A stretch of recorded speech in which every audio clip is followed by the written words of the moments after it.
Just please. Hi, it's Hal again. Welcome back to the Box Clever rehearsal room with day 3, Jekyll and Hyde. Today we're thinking about how is our production different to a more traditional trad production of Jekyll and Hyde. I'd say it's pretty different. It's pretty wild. And I'd like to start this question with our double act. Yes, we have a double act.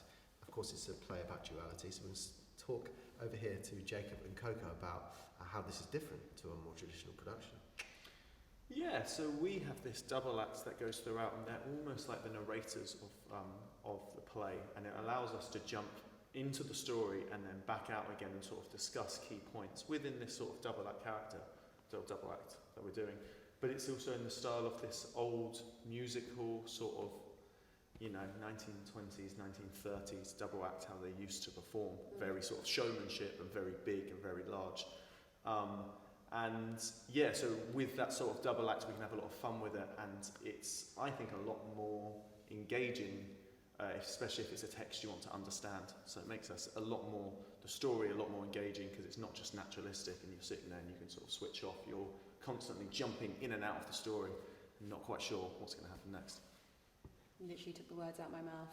But yeah, I think it's done in a way that can be understood for the younger audience, and I think a lot of those questions that you get in GCSEs, you want to question the text, and I feel like this play allows people to explore that. We probably question some of the questions you're thinking about, or it will allow you to have that kind of conversation in a modern way and in a way that's understood. So it's just as exciting, but I think it's channeled for the eyes of today. So I think it's something to look out for. You're in for a treat. Absolutely. You should be the PR team, by the way. I think following on from what they're saying, we're leading into this sense of like musical, which is this old way of entertaining with like little skits and like little dances and tunes. But we're doing our own twist on it. The music's very modern, and it's like it's got a bit of jazz and a bit of hip hop influence to it. So we're kind of remixing what that could be. But the whole production's about slight abstraction and reinvention of what this story is, and looking at it from a more modern lens. For example, our double act have very different ideas about what the story's all about. Coco's character, what's your idea about what Jekyll and Hyde's all about?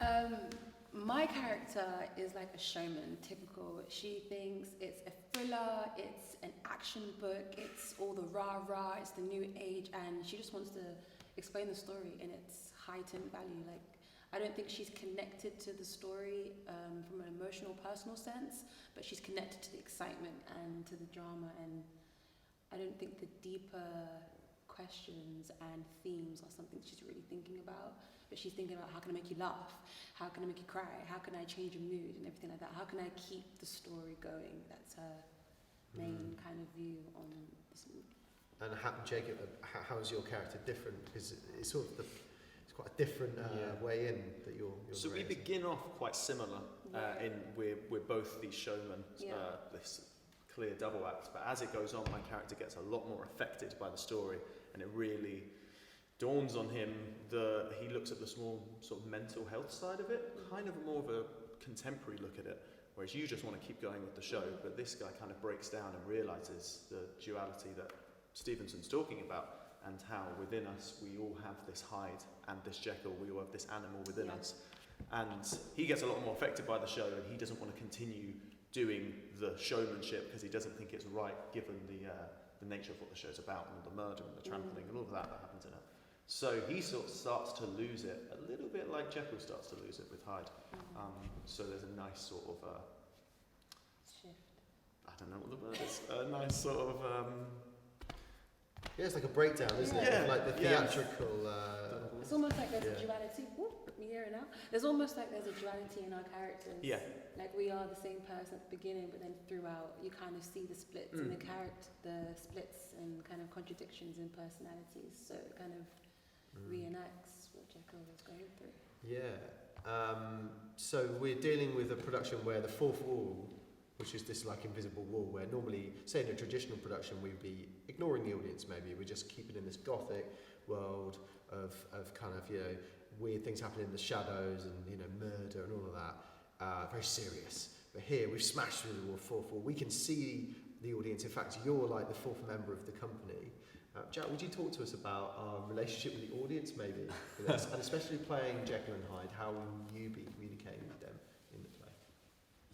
Yeah, it's a great opportunity having Coco and Jacob, because giving that different angle. I mean, this show, whenever you're tackling like a proper classic piece, it's been done thousands of times in hundreds of different languages across the world for like 150 years. And so, okay, the last thing we want to do is start retracing steps. So we're going to break out convention. We're going to rip it up and change it. And so what I'm really looking forward to is having that relaxed energy, that musical. People are vibing, enjoying it, and then all of a sudden creating that tension and making people sit uptight and scaring them a little bit, and then letting them go. And following that trajectory, it allows people just to have a rest throughout the show, and so you're not constantly in one fixated mind. You're able to jump in and out of what it is we're trying to achieve in different emotions, and hopefully end up somewhere that's quite thrilling. And finally, just another question for you, Jack, is that you spend as Jekyll and as Hyde quite a bit of the play, maybe even more than half the play, on stage, talking to the audience, really. What's that going to be like when you've got your audience there, looking into the whites of their eyes and telling about this dastardly thing that's within us all, this Hyde, this evil potential, this animal? What's that going to be like, that moment? One of the biggest themes that keeps cropping up with Jekyll and Hyde is that there is a certain English gentleman that used to exist, and certainly does exist today across both genders, that refuses to reveal parts of themselves to even their closest friends and family members. And so in this piece, the audience kind of act as a lens for Jekyll and Hyde to give his own soliloquy and speak his own thoughts in a completely untempered manner. So those, for me, the audience can act as a crutch and as a relief and as a vocal point for him to really show his true self, and not this guarded upper lip gentleman that walks around the street. Yeah, well, what an interesting kind of way to finish. You know, our audience, you guys, you're integral to this. The atmosphere between these performers and you is like where the play catches fire, and we can't wait to bring this very radically different Jekyll and Hyde to your house. Well, not your house. Technically, metaphorically your house. To your school. All right. Woo!